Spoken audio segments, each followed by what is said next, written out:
Bonjour à tous, c'est Nelly d'Énergie Soins Divins et de Lily Bizen. J'espère que vous allez bien. Namasté. Voilà, aujourd'hui je vais faire une vidéo sur le karma, les karmas. Je crois que c'est Thierry qui me l'a demandé. Donc voilà, il n'y a pas de souci avec ça. Il faut simplement comprendre que l'on a plusieurs karmas. Voilà, donc le karma, en fait, c'est le déterministe en philosophie. C'est lié à la naissance. C'est un plan divin prévu avant de s'incarner, que l'on prévoit avec nos guides, avec notre famille d'âme. Et puis l'âme, eh bien, elle a besoin de s'incarner dans la matière, d'aller dans la densité pour pouvoir vivre ses enseignements, vivre ses épreuves. Bien sûr, au départ, on est tous des jeunes âmes, hein. La jeune âme, alors elle, ce qu'elle aime, c'est expérimenter la vie. Et bien souvent, les jeunes âmes, elles expérimentent eh bien, ce qui est difficile. Elles vont, un peu comme les jeunes enfants, elles vont se brûler, même si on leur dit c'est chaud, etc. Elles vont expérimenter aussi bien l'ombre, et quand elles auront fini d'expérimenter l'ombre, qu'elles en auront marre quelque part, qu'elles auront compris que l'ombre n'est peut-être pas la bonne façon pour elles d'évoluer, pour atteindre le 7e plan de conscience, eh bien, les âmes après se tournent vers la lumière avec l'aide des guides. Alors, on a un karma actuel, c'est-à-dire qu'actuellement, depuis que vous êtes né, vous vivez un karma. C'est votre karma dans votre vie aujourd'hui et maintenant. Tout ce qui se passe dans votre vie, déjà à partir d'hier, vous êtes dans le karma. Aujourd'hui, vous êtes dans l'instant présent. Donc, ce karma actuel, eh bien, vous le vivez en fonction des épreuves que vous avez traversées dans vos anciennes vies, par rapport aussi à ce que vous avez besoin de travailler, vos blessures d'âme. Vous êtes venu, vous êtes incarné dans ce karma, dans cette famille, pour justement libérer des blessures et puis apprendre, hein, parce qu'on est à l'école de la vie en tant qu'âme. Et donc, le but de cette âme, eh bien, c'est de dépasser justement les mémoires limitantes, les blocages, les blessures pour pouvoir justement évoluer et puis atteindre donc le 7e plan de conscience. Donc, les jeunes âmes, elles, expérimentent un petit peu tout. Elles ont des karmas difficiles, souvent, les jeunes âmes. Par contre, les âmes anciennes, les âmes qui ont plus d'expérience, c'est comme dans la vie, eh bien, c'est des âmes qui sont un petit peu plus sages, qui ont compris où était leur part divine, ou qui ont compris leur mission. Et souvent, elles actent cette mission beaucoup plus facilement. Ce sont des personnes qui souvent transmettent leur connaissance, leur expérience. Ce sont des personnes qui ont vécu beaucoup de vies, peut-être des centaines, voire des milliers dans d'autres karmas, et qui justement ont acquis une certaine forme de sagesse et de bienveillance, surtout de compassion, afin d'aider les autres, de s'aider elles aussi, hein, puisque dès lors qu'on s'incarne, c'est qu'on n'a pas fini le travail, hein. Autrement, on est des guides de lumière, on n'est pas dans ces plans de conscience. Donc, le karma actuel, c'est ce que vous vivez depuis votre naissance, d'accord?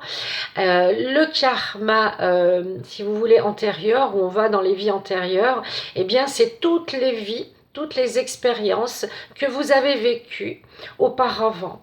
Eh bien, vous avez été aussi bien un homme qu'une femme. Par contre, les humains sont sur un plan de conscience particulier, les animaux sur un autre, hein. Donc, personnellement, on n'a pas été des chats ou des fourmis ou je ne sais quoi. C'est pas possible parce que déjà, on n'a pas la même aura. Les animaux ont en général 2 couches d'aura, nous on en a 7. Et puis, quand on part dans les plans de lumière, dans les plans vibratoires, on voit très bien que l'homme reste l'homme, l'humain, avec ses charges, avec ses bagages, avec son énergie, avec tous ses corps subtils, et on ne peut pas se réincarner en animal, c'est pas possible, ni l'avoir été auparavant. Donc, les anciens karmas, eh bien, ce sont des étapes que votre âme a franchies justement pour tout doucement accéder à des plans de conscience. Alors, on a aussi un karma collectif ou sociétal, eh bien, on est influencé, bien sûr, par la société, par nos parents, par l'éducation, par le pays dans lequel on vit, par la religion que l'on nous a donnée. Eh bien, tout ça, c'est un karma collectif. Et là, on est imprégné par ce karma collectif aussi. Ça fait partie de notre chemin. On a... on enregistre en fait tout ce karma collectif et familial, parce qu'il y a un karma familial aussi, j'en parlerai après, et jusqu'à l'âge de 7 ans, à peu près 6-7 ans. Les enfants, eh bien, tout ce que vous leur dites, pensent que c'est vrai. Bien sûr, ils n'ont pas de filtre et pour eux, on est des références, nous les adultes. Donc faites attention à ce que vous dites aux enfants. Les mots sont très importants. Ne pas mentir à un enfant parce que vous allez lui provoquer des blocages et des blessures qu'il devra plus tard éliminer ou travailler. Il est important d'expliquer, de dire la vérité à un enfant avec des mots simples, de ce qu'il peut comprendre par rapport à son âge, mais ne mentez pas aux enfants. Avant, on avait tendance à mentir aux enfants ou leur dire tu n'es qu'un enfant, tu ne peux pas comprendre, les adultes ont toujours raison. À l'école c'était pareil, on n'avait pas le droit dans la petite école de s'exprimer, on devait tout absorber, tout apprendre par cœur et considérer que c'était juste parce que la maîtresse avait forcément raison et les parents avaient forcément raison.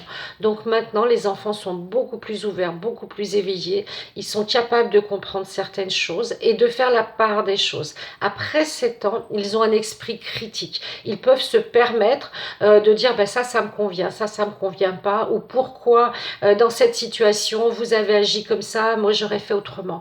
Mais jusqu'à l'âge de 6-7 ans, eh bien l'enfant inclut tout ce que vous lui dites. Si vous lui dites qu'il n'est pas capable, il ne se sentira pas capable. Si vous lui dites qu'il est moins intelligent que son petit copain, sa petite copine de classe, il va aussi penser que c'est vrai. Donc faire très attention, les mots sont vraiment destructeurs pour un enfant. Donc le karma collectif, c'est donc la société, c'est l'environnement dans lequel on vit à chaque vie. Donc on porte les bagages aussi de ce karma collectif et sociétal. Après, on a un karma aussi transgénérationnel, c'est-à-dire que l'on vient d'une famille, d'une lignée. À chaque vie, eh bien, on se réincarne dans une autre famille et on porte des mémoires. On porte des mémoires souvent limitantes, des belles mémoires aussi, familiales, d'amour, de partage, mais aussi on peut porter des mémoires qui sont des traumatismes, quand il y a eu des mémoires, je ne sais pas, de violence dans la famille, de non-amour, de femmes qui ont été abandonnées ou d'hommes qui ont été diminués dans leur rôle de père par rapport à l'enfant. Ça, si ça concerne après l'enfant intérieur. Mais dans ce karma transgénérationnel, eh bien, en soins, on peut voir qu'on peut remonter jusqu'à 4 générations, peut-être plus. Et là, on voit que vous allez porter des mémoires qui ne vous appartiennent pas. Mais comme on est des êtres fidèles à notre clan, à notre lignée, eh bien, on les porte pensant que l'on va soulager nos ancêtres et pensant qu'on est là justement pour les porter, pour être comme eux. On est, vous voyez, fidèle. C'est-à-dire que s'il y a une mémoire, par exemple, de pauvreté dans la famille, eh bien, inconsciemment, vous vous sentez peut-être pas le droit de faire mieux que vos parents. Et le fait de ne pas réussir va dire, ah ben, je suis comme mes parents, ou mes parents, voilà, je ne vais pas quelque part leur donner tort, parce que moi aussi, je perpétue cette mauvaise tradition.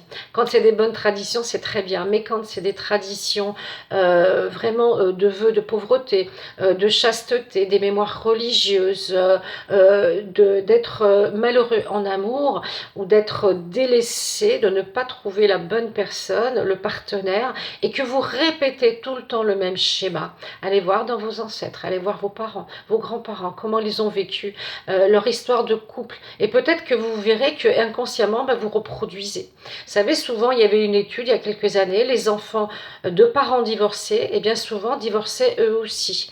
Voilà, c'est des mémoires collectives qui ne vous appartiennent pas, mais inconsciemment, on vous les a données à la naissance et vous les portez en vous. Donc ces mémoires, bien sûr, il faut les libérer, il faut casser ce cycle et reprendre votre karma, parce qu'on a tous un karma à vivre et on n'est pas là pour vivre le karma des parents, des grands-parents ou de la société ou du voisin, etc. Ou même de votre partenaire amoureux. Chacun doit travailler son propre karma. Ça ne veut pas dire qu'on ne peut pas aider les autres, mais ça veut dire qu'on n'a pas à porter les mémoires, les lourdeurs, les charges karmiques des autres personnes qui nous entourent. Donc voilà, prenez bien conscience que votre karma, c'est à vous de le travailler, de le libérer, et que c'est déjà un gros travail en soi. Et donc notre karma individuel, eh bien c'est notre karma actuel et notre karma passé. Le karma collectif, c'est la société. Le familial, c'est nos parents, jusqu'à plusieurs générations. Et donc, le rôle, le but, la mission, le dharma, le dharma, c'est le but de l'âme, de s'accomplir et de se réaliser pour arriver donc à ce 7e plan de conscience. Eh bien, c'est l'expérience de tous ces karmas qui fait la personne que vous êtes aujourd'hui, qui fait que vous avez toutes ces parts en vous, certaines qui sont à libérer, bien sûr, et d'autres qui sont à améliorer ou à garder et à travailler, à sublimer aussi, parce que tout ça, c'est enregistré. Alors, dans votre corps éthérique, dans votre âme bien sûr, ces karmas ou ces blessures, dans votre corps éthérique, dans votre corps astral, mais au niveau de l'akasha, au niveau des mémoires akashiques, c'est enregistré dans votre corps causal, car le corps causal, c'est la cause justement de toutes les blessures, les blessures de tout ce que vous avez vécu, ce que vous n'avez pas réussi à dissoudre, à éliminer, à travailler, à conscientiser, eh bien ça reste stocké dans une mémoire de votre corps causal. Donc le but des soins akashiques, eh bien c'est de libérer justement ces traumatismes, ces blessures que vous n'êtes pas arrivé seul à dissoudre et à éliminer. Alors, bien sûr, lorsqu'un événement, une circonstance vient réveiller une ancienne blessure, eh bien là, vous reproduisez inconsciemment, bien sûr, et souvent on se dit, mais pourquoi j'ai fait ça, ou pourquoi j'ai l'impression que c'était pas pour moi, mais je l'ai fait quand même, ou je suis partie dans cette aventure qui ne me correspondait pas. Eh bien, c'est une mémoire karmique que vous n'êtes peut-être pas arrivé à éliminer, sociétale, transgénérationnelle ou individuelle, et donc cette mémoire se réveille à un moment donné parce qu'il y a une circonstance qui fait qu'il y a un événement similaire à ce que vous avez vécu dans le passé, qui vient se réveiller à vous, se révéler et dire là maintenant, pour toi, c'est le bon moment de l'éliminer. C'est une chance parce que ça met en évidence que voilà, c'est le bon moment pour vous de libérer cette mémoire, cette action, cet événement que vous avez vécu. Quand c'est des bonnes choses, tant mieux, mais quand c'est des choses moins sympas, bien c'est plus difficile.